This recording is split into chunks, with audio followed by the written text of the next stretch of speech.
El doctor Diego Bernardini, doctor en medicina, gerontólogo, docente de la carrera de medicina de la Universidad Nacional de Mar del Plata y autor del libro La segunda mitad, los 50, más vivir la nueva longevidad.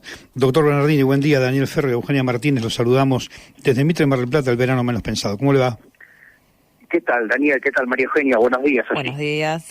Bien, doctor, bien. Bueno, estamos recién cortamos con el doctor Aracino. Estuvimos charlando con él. Sí. Amigo. Sí, no, yo sabía, por eso se lo comento. Además, bueno, están los dos en el crecimiento constante, ¿no? De la carrera de medicina de la Universidad Nacional de Mar del Plata, que va creciendo año tras año. Recién lo hablamos con él.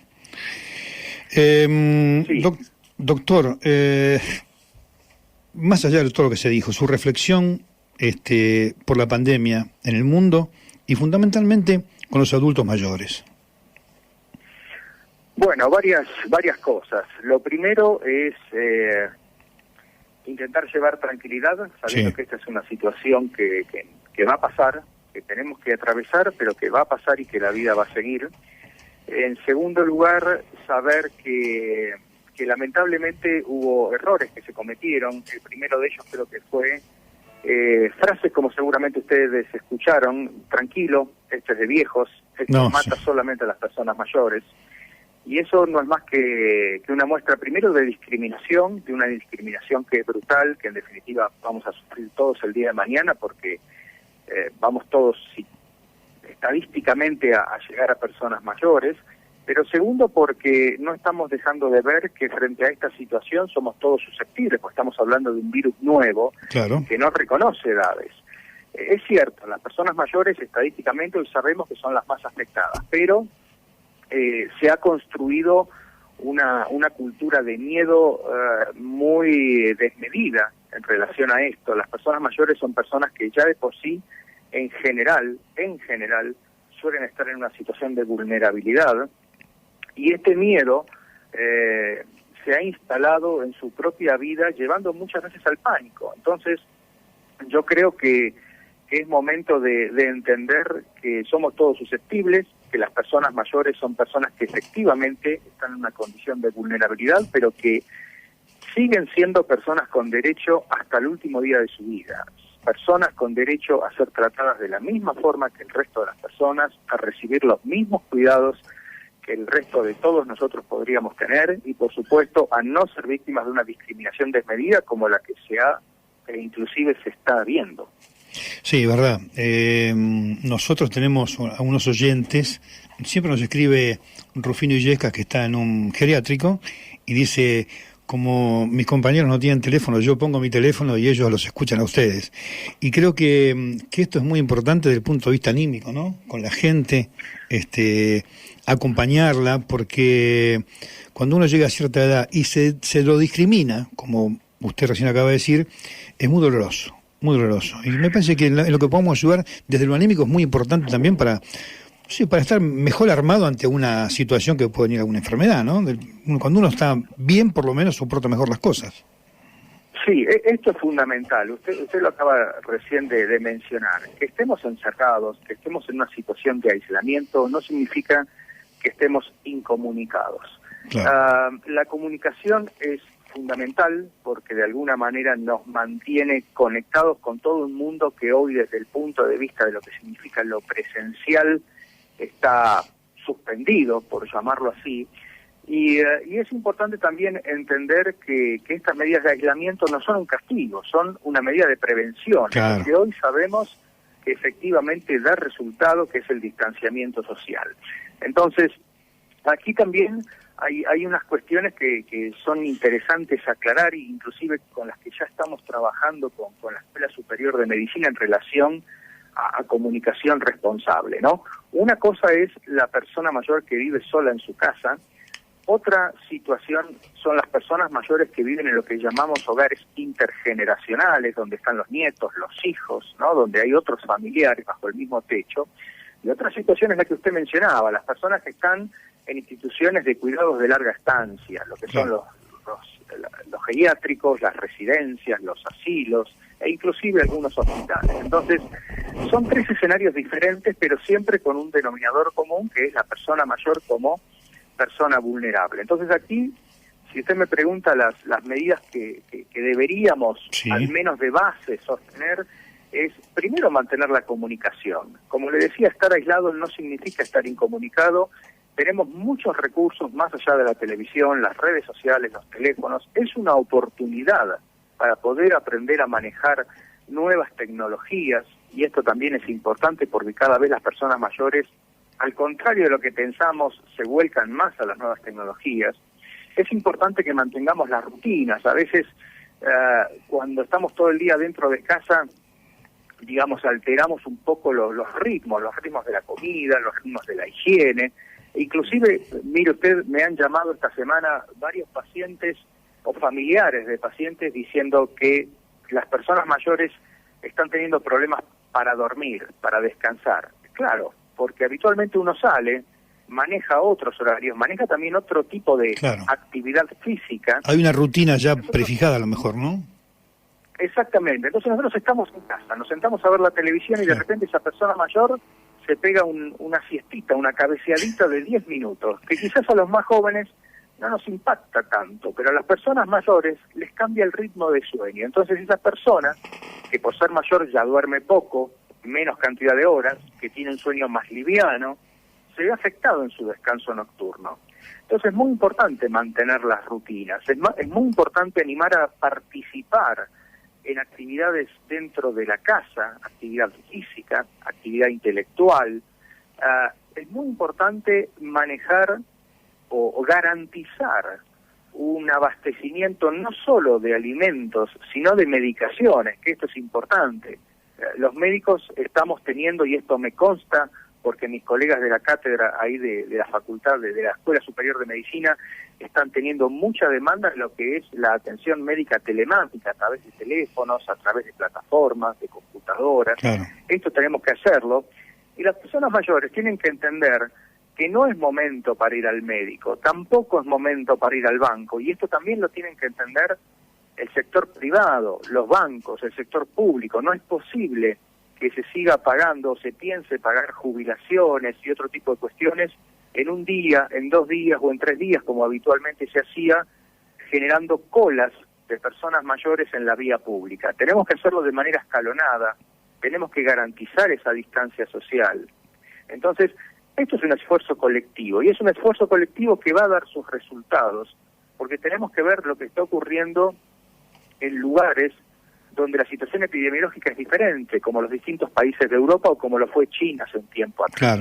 Claro. No, yo decía, otra cosa que pensaba, que lo vi en algún hogar estos días, con algún amigo por video, como los juegos, ¿no? Con los adultos mayores, con el abuelo, con la abuela, que se rían con los nietos. Me parece que además de todo lo que la medicina puedan tomar, me parece que la risa, la buena onda, la alegría, es muy importante para los adultos mayores, ¿no? Porque se sienten contenidos. Me parece que... Sí, es fundamental. Claro. Es fundamental. Nosotros tenemos que hablar de una manera optimista, tenemos que hablar de una manera cálida, tenemos que saber que a veces el maltrato, sin darnos cuenta, va a través de unas palabras, y tenemos que saber que hay estrategias que nos ayudan. Sabemos que la música siempre es una buena aliada, sabemos que una ventana nos permite tomar aire, conectarnos con el exterior. Tenemos que saber que seguramente estas personas mayores han atravesado momentos de su vida seguramente más difíciles que estos. O sea, las personas mayores son campeones de la resiliencia, son campeones de atravesar estos momentos. Entonces, yo creo que nobleza obliga, tenemos que cuidarlos. Nosotros estamos disfrutando de la sociedad que ellos, con su mejor esfuerzo, pudieron construir, y hoy nosotros creo que tenemos que ser generosos, creo que tenemos que cuidar al mayor. Realmente tenemos que entender que esta situación que hoy, bueno, ya los medios lo están tratando, pero lamentablemente en ningún país duró un aislamiento 2 semanas como se están proponiendo. Ayer Francia lo extendió hasta mitades de abril. Sí. Ayer España hizo una orden muy fuerte de parar la economía, inclusive aquí en México, donde estoy ahora, el mensaje ya cambió, que venía siendo preocupante y hasta quizás irresponsable, no al grado de lo que lo está haciendo el presidente de Brasil, pero ayer acá en México ya el mensaje cambió, ya se están tomando otras medidas. Entonces, tenemos que entender que esto va a durar un tiempo, tenemos que entender que es muy importante la comunicación, y en ese sentido, si ustedes me permiten, quiero comentarles que frente a esta cuestión de tantas noticias falsas, sí, exactamente, tanta intoxicación, ¿no?, de información, nos hemos puesto de acuerdo con un grupo de profesionales de todos los países de América Latina, de España y de Portugal, amparados bajo la Asociación Internacional de Gerontología y de Geriatría, y hemos comenzado hace 3 días, hace 72 horas, una campaña de comunicación responsable orientada para personas mayores, donde profesionales que son médicos, gerontólogos, comunicadores, terapeutas e inclusive hay activistas de la sociedad civil, estamos lanzando pequeñas cápsulas audiovisuales a través de redes sociales y del canal de YouTube Nueva Longevidad, para que puedan recibir información que sea información contrastada, que sea información confiable, de gente que sabe. De profesionales, científicos, está bien, claro. Exactamente. La idea no es solamente tomar buena decisión, la idea es llevar tranquilidad a los hogares. Claro. Por último, doctor, y esto es un poco, no autorreferencial, pero ayer vi un video que me gustó muchísimo y lo colgué en mi Facebook. Un hombre que cantaba espectacular, 71 años. Esos concursos que hay en, no sé si en Estados Unidos o en Inglaterra, ¿no? Y cuando termina de cantar, después aparece la historia, un hombre de 71 años. Y hay toda una reflexión que él hace, y dice, la edad para mí es un número, no es como yo me siento. No es las ganas que tengo de hacer cosas, no es la gana de decir no a algo que me hace bien. Y es un poco lo que usted plantea en el libro La Nueva Longevidad, ¿no? Es decir, hay una edad cronológica, pero esto no quiere decir que nos agote el corazón o nos agote la psique, ¿no? Al contrario, cuando uno tiene ganas y está contenido con la familia o con quien fuere, la vida continúa, ¿no? Y puede proyectar. Totalmente de acuerdo. La edad es un número, lo que vale es la actitud, es cómo nosotros nos plantamos ante la vida. Sabemos que cuestiones tan básicas como las ganas de hacer, como las ganas de enamorarnos, como las ganas de vivir, no tienen fecha de jubilación. Claro. Lo que nos jubila es la sociedad, y la sociedad todavía hoy, fíjese que se sigue manejando en relación a los abuelos. A ver, no todas las personas han sido abuelos, sí, pero nosotros sí hemos tenido abuelos, y las personas mayores en todo caso son abuelos de sus nietos. Entonces, dejemos de llamar a las personas mayores como abuelos. Son personas, como dije al inicio de nuestra charla, personas que tienen voluntad de hacer cosas, de aportar, de enamorarse, de viajar, de vivir, y en todo caso son abuelos de sus nietos. Son personas con derechos, con autodeterminación. Y seguramente a usted, a María Eugenia, a mí, a todos nos gustaría que nos traten como personas de derecho hasta el último día de nuestras vidas, y eso es lo que debe ser. Exactamente.